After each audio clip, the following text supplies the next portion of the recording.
As we know, Meghan Markle is an activist, former actress, one-time royal, and of course author.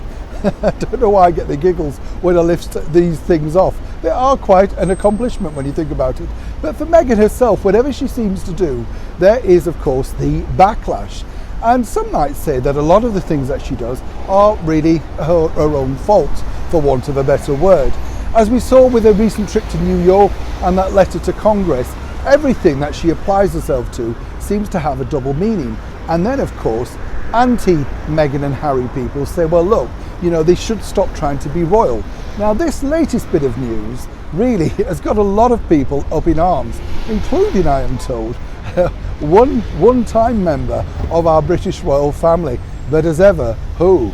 We're talking of course about the recent release, or re-release shall we say, of Meghan's book, The Bench. Now in case you've been not looking at the news, Meghan decided to, join YouTube. Oh yes, on the same channel as me now. This is all to do with that publishing deal with Penguin Random House. Now here's where it gets tricky for Meghan, because she really did get blasted for sitting in that wonderfully, beautifully lit garden while she was nicely attired, wearing thousands of pounds worth of jewellery as ever. And why not? But as we saw, she decided to take to digital media to read elements of her book. Now the book, as we know, didn't sell that particularly well for Meghan. It did hit the New York Times bestseller list, but over here it hasn't really scraped in sales. As I've often said here on the show, on a more serious note, it's simply too expensive for that type of book. It's more of a picture book, and we're not quite sure exactly where it's aimed at in terms of age group. But for Meghan, as I say, she's got blasted. And here, as ever, where it gets interesting, because she decided to sign up to Penguin Random House YouTube. They invited her to read a little element of her book in order to try and kickstart sales. Now, as we've seen, other royals have done this, including, of course, Sarah Ferguson, otherwise known as the Duchess of York. She's had a very successful YouTube channel for a while now, reading children's stories. I love it, in fact, check it out.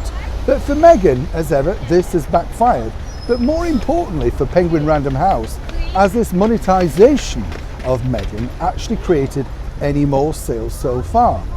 Well, here as ever for me is where it gets very confusing, because when you think about it, every media outlet in the world now has taken that link and pasted it into their URLs for free, and their newspapers, all sorts of stuff like that, including us if you like. But sadly for Meghan, it hasn't really kick-started the sales. This was an important video for Meghan because this needed to prove to the publishers of The Bench that she was worth investing in. Now, it's often said also here on the channel, it's easy for them because they're getting worldwide publicity about their book publishing company. But the bigger problem is, if it can't be turned into sales, it doesn't matter who you are as an author, publishers simply won't stick with you.